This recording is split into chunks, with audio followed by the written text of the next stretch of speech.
नमस्कार। नींद की प्याली में आपका हार्दिक स्वागत है। आज हम आपके लिए एक मधुर कहानी लाए हैं जो आपकी थकान और चिंताओं को धीरे धीरे दूर कर देगी, ताकि आप मीठी नींद की गोद में समा सकें। एक आरामदायक जगह पर बैठें या लेट जाएं और अपनी आंखें बंद करें और गहरी सांस लें।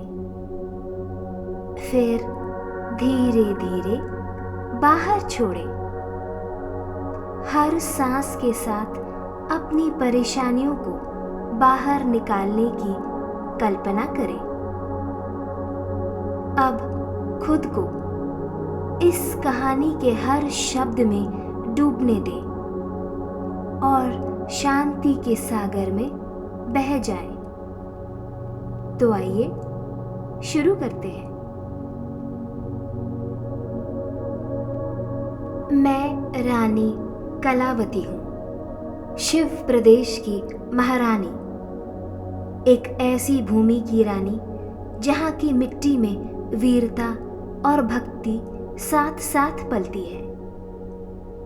मेरे पति महाराज धनुष बीते 40 वर्षों से इस पवित्र राज पर न्याय, करुणा और अद्भुत वीरता के साथ शासन कर रहे हैं। उनका हृदय उतना ही विशाल है जितनी दूर तक हमारी सीमाएं फैली हुई हैं। शिव प्रदेश की प्रजा को हम अपने परिवार की तरह मानते हैं। उनके प्रेम और विश्वास से हमारा राजमहल कभी सूना नहीं रहा। परंतु हमारे इस भव्य जीवन के आंगन में एक ऐसा रहस्य भी पल रहा है जो वर्षों तक केवल चांदनी रातों का साथी रहा है। हमारी एक बेटी है, राजकुमारी श्रद्धा। सुंदर, कोमल और प्रज्वलित। परंतु सच तो यह है कि श्रद्धा हमारी एकलौती बेटी नहीं है। हमारी 6 और बेटियां हैं जिनका कोई शरीर नहीं, केवल दिव्य ऊर्जा के रूप में पृथ्वी लोक में विराजमान है। वे हमारे सामने तभी प्रकट होती हैं जब चांदनी की कोमल रोशनी उन पर पड़ती है। दिन के बाकी समय वे निशब्द और निस्पंद हो जाती हैं, मानो किसी गहरे मौन में लिपटी हुई आत्माएं हों।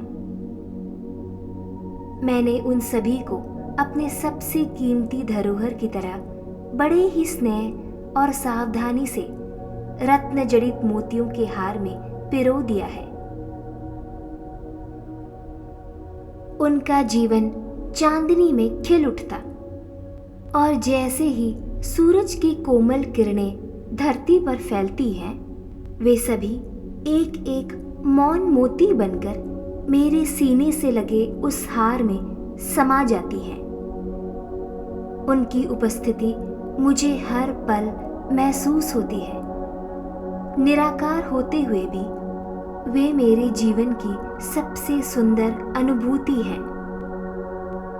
इस रहस्य से पूरा शिव प्रदेश अनजान है। सिर्फ मैं और मेरे पति राजा धनुष ही इससे वाकिफ हैं और कई वर्षों से हम दोनों इस रहस्य का भार उठाते आ रहे हैं। यह कहानी आज से 20 वर्ष पहले की है। जब मैं पहली बार गर्भवती हुई थी, तब शिव प्रदेश पर काले बादल मंडरा रहे थे। कृष्ण पक्ष की रातें और वैरियों की चालें दोनों ही धीरे धीरे हमारे जीवन को निगल रही थीं। राजा धनुष तब अपने ही रक्त भाइयों के विरुद्ध युद्धरत थे। महल की चौखट तक षड्यंत्र आ चुके थे। भाई भाई के रक्त का प्यासा था, और कोई भी यह नहीं जानता था कि अगला वार किस दिशा से होगा। पूरे शिव प्रदेश में भय का माहौल था। और तभी ऋषि मयूरपक्ष हमारे महल में पधारे। लंबे जटाजुट, आंखों में ब्रह्मांड की गंभीरता और मुख पर वह रहस्यमयी शांत मुस्कान, जैसे वह सृष्टि का हर रहस्य जानते हों। उन्होंने हमें बताया कि यह संकट का समाधान रणभूमि के शस्त्रों में नहीं है।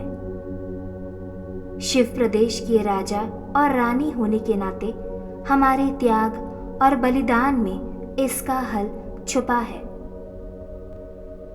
राजा धनुष, उन्होंने कहा, आपने पिछले जन्म में एक वचन तोड़ा था, एक वृद्धा की श्रद्धा को ठुकराया था।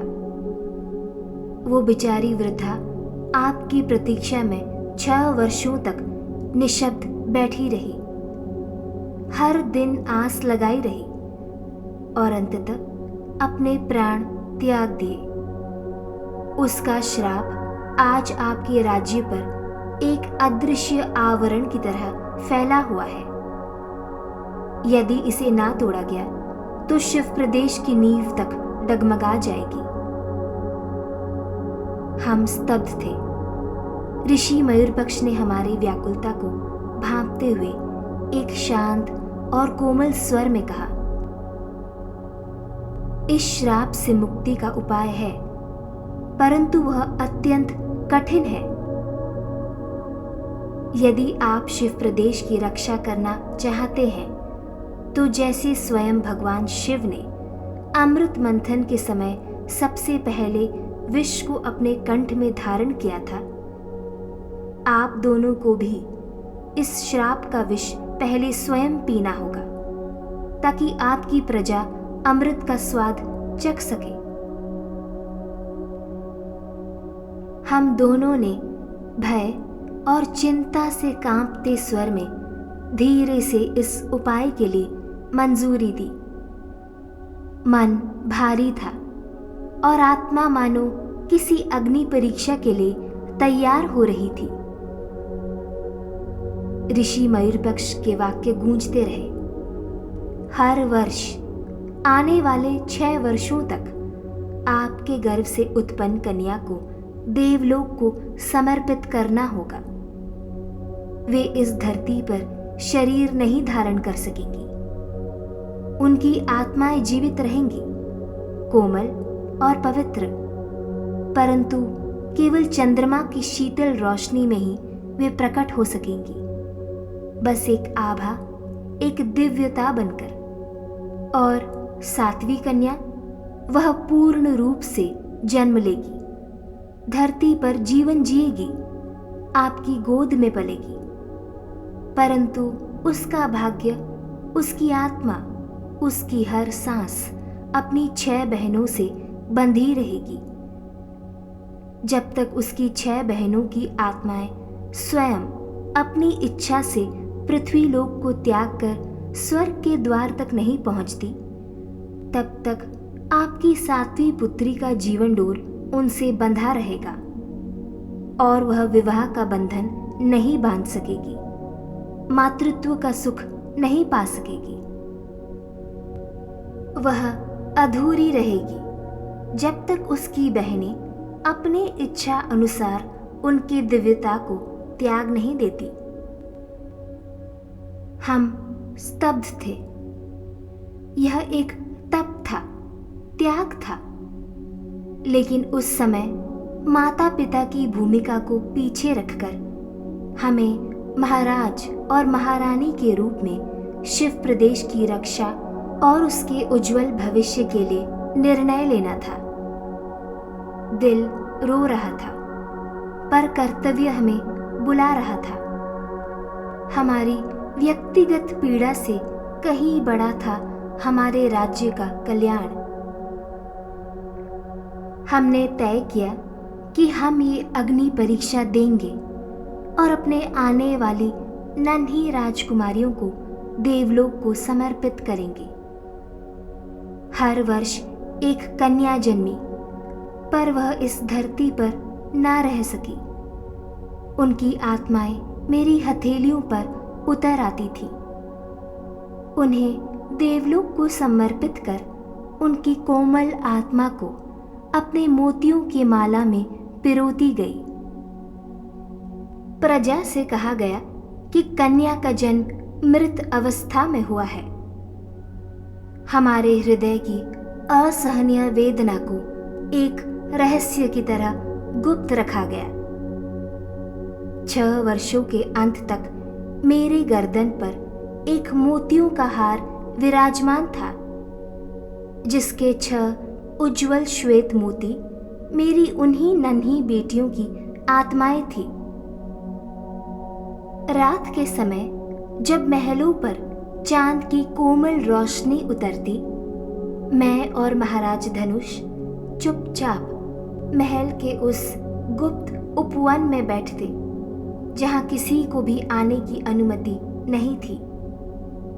मैं अपने मोतियों के हार को धीरे धीरे सहलाती और तभी उनमें से निकलती वह दिव्य आभा, मेरी बेटियां, जो इस संसार में नहीं थी परंतु हमारे प्रेम में जीवित थी।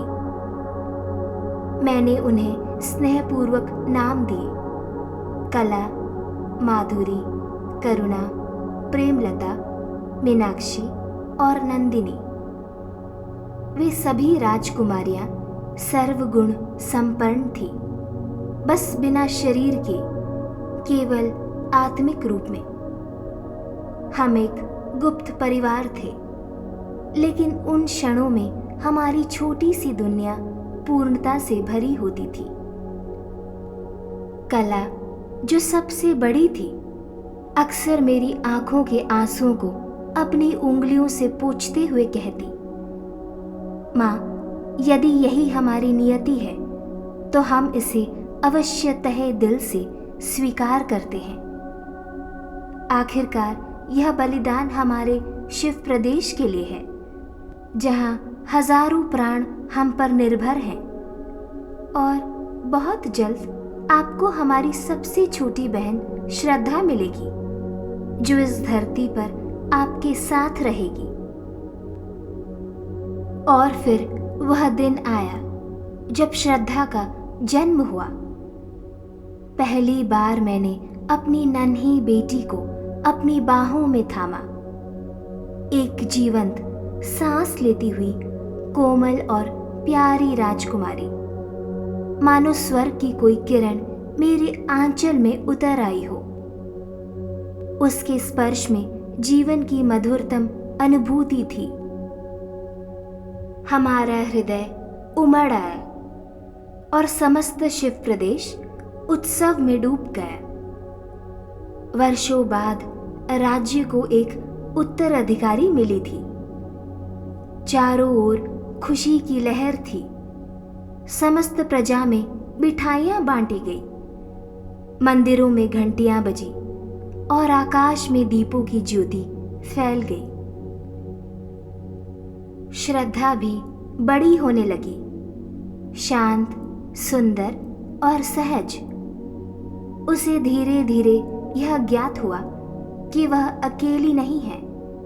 उसकी 6 बहनें भी हैं, जो मोतियों के उस दिव्य हार में निवास करती हैं, जो सिर्फ एक दिव्य आभा है, बिना शरीर के। हर पूर्णिमा की रात जब महल पर चांदनी अपनी चादर बिछाती, तो हम देखते श्रद्धा अपने उन आत्मस्वरूप बहनों संग हंसती, खेलती, जैसे चांद की रोशनी ने बहनों को फिर एक कर दिया हो। वे सब मिलकर गीत गाती, कहानियां सुनाती और एक दूसरे के आंचल में स्नेह बुनती। 7 बहनों के बीच एक अद्भुत प्रेम का बंधन था। और यह देखकर मेरा और राजा धनुष का मन खुशी से भर जाता। जैसे जैसे श्रद्धा यौवन की देहरी पर पहुंची, वह एक अनुपम सौंदर्य की प्रतीक बन गई। राज्य भर में उसकी सुंदरता और गुणों की चर्चा होने लगी। दूर दराज के राजकुमारों से विवाह के प्रस्ताव आने लगे। कोई यशस्वी था तो कोई पराक्रमी, परंतु हमने हर एक प्रस्ताव को अस्वीकार कर दिया, हर दूत को आदर सहित लौटा दिया। किंतु एक दिन श्रद्धा हमारे पास आई। उसकी आंखों में प्रश्न था और उसने वेदना भरे स्वर में हमसे पूछा, माता पिता, क्यों आप मेरे लिए कोई भी प्रस्ताव स्वीकार नहीं कर रहे? क्या मैं अयोग्य हूं या फिर कुछ ऐसा है जो मुझसे छुपाया गया है? वह क्षण कठिन था। हमने वर्षों से जिस रहस्य को छाती से लगा रखा था, आज उसे खोलने का समय आ गया था। हमने उसे और उसकी आत्मा में समाई हुई बहनों को वह कठोर सत्य बताया कि जब तक उसकी 6 बहनें जो मोतियों के हार में निवास करती हैं, अपनी आत्मा को स्वेच्छा से स्वर्ग को समर्पित नहीं कर देती, तब तक श्रद्धा न विवाह कर सकती है, न मातृत्व का अनुभव पा सकती है। श्रद्धा यह रहस्य सुनकर स्तब्ध रह गई। उसका चेहरा मानो पीड़ा की चादर ओढ़े एकदम फीका पड़ गया और आंखों में उदासी की गहराई उतर आई। श्रद्धा अपने बहते आंसुओं को रोकते हुए कांपते स्वर में बोली, मैं ऐसा कोई सुख नहीं चाहती जो मेरी बहनों की कीमत पर मिले। मैं कंवारी रहना स्वीकार कर लूंगी, पर अपनी बहनों को खोने का विचार भी असहनीय है। जब बाकी की 6 बहनों को यह समाचार पहुंचा, तो उनके अस्तित्व में भी एक हलचल सी मच गई। उसी क्षण सबसे बड़ी बहन कला आगे आई। उसके स्वर में स्नेह था। श्रद्धा, तू तो हमारी सबसे प्यारी आशा है। तेरे लिए त्याग करना हमें बोझ नहीं, वरदान लगता है। अगर हमारी मुक्ति से तुझे एक पूर्ण जीवन मिल सकता है, तो हम अवश्य वह मार्ग अपनाएंगे। माधुरी, करुणा, प्रेमलता, मीनाक्षी और नंदिनी सभी ने एक स्वर में सहमति दी। मैं और महाराज धनुष भीतर से टूट गए। कैसे कोई माता पिता अपनी बेटियों को अलविदा कहे जब वे स्वयं विदा होने को तैयार हों? मुस्कुराकर, आंसू छिपाकर, केवल हमारे लिए, इस साम्राज्य के लिए, अपनी छोटी बहन के लिए। शीघ्र ही श्रद्धा का विवाह योगराज के राजकुमार से निश्चित कर दिया गया। उसने भारी मन से इस प्रस्ताव को स्वीकार किया। राजमहल में विवाह की भव्य तैयारियां आरंभ हो गई। उस शुभ अवसर के एक रात पहले हम सह परिवार, मैं, महाराज धनुष, श्रद्धा और हमारी 6 दिव्य बेटियां महल के उस गुप्त उपवन में चांदनी के नीचे एकत्र हुए। सभी की आंखें नम थी, पर आत्माएं दृढ़। हमारी दिव्य बेटियां मुस्कुराईं और धीरे से बोली, हम सदा आपके हृदय में जीवित रहेंगे माँ। यह हमारा अंत नहीं, यह तो एक नई यात्रा की शुरुआत है। अगली सुबह विवाह का शुभ दिन था। 6 बहनें श्रद्धा के चारों ओर बैठी। किसी ने काजल लगाया, किसी ने कुमकुम, किसी ने उसके केशों में गजरा पिरोया, तो किसी ने राजसी साड़ी का आंचल उसके कंधों पर संवारा। वे हंसी, खिलखिलाई, लेकिन यह उनका अंतिम मिलन था। जब श्रद्धा पूर्ण रूप से सज संवर गई, 6 बहनों ने एक साथ उसे नमन किया और फिर चांदनी की गोद में समाते हुए चांदी सी धूल बनकर बिखर गई, जैसे आकाश गंगा की कोई पवित्र रेखा हो। वृद्ध स्त्री का वह श्राप जो वर्षों से शिव प्रदेश पर मंडरा रहा था, अब समाप्त हो चुका था। हमने विलाप किया, अपने हृदय के हिस्से को विदा किया, परंतु श्रद्धा के उज्जवल भविष्य की ओर भी देखा। एक नई सुबह, एक नई शुरुआत। उसका विवाह संपन्न हुआ। योग्य राज के राजकुमार संग वह एक अटूट बंधन में बंध गई, एक रानी की भांति, गरिमा और प्रेम से भरा जीवन। परंतु उस दिन श्रद्धा ने गुप्त रूप से भगवान शिव से एक तप का संकल्प लिया कि उसे 6 ऐसे पुत्र प्राप्त हों जिनमें उसकी बहनों की आत्माएं बसी हों। समय बीता और वह मां बनी 6 पुत्रों की, पर वे साधारण पुत्र नहीं थे। वे गुणवान बालक थे जो बड़े होकर महान योद्धा बने और शिव प्रदेश की सीमाओं से बाहर भी अपने साम्राज्य का विस्तार किया। सच्चा त्याग कभी व्यर्थ नहीं जाता। जब प्रेम और निष्ठा साथ हों तो आत्माएं भी समय के पार जीवित रहती हैं। परिवार रक्त का नहीं, आत्मा का संबंध है, और जो रिश्ता आत्मा से जुड़ा हो वह जन्मों जन्मों तक अमर रहता है।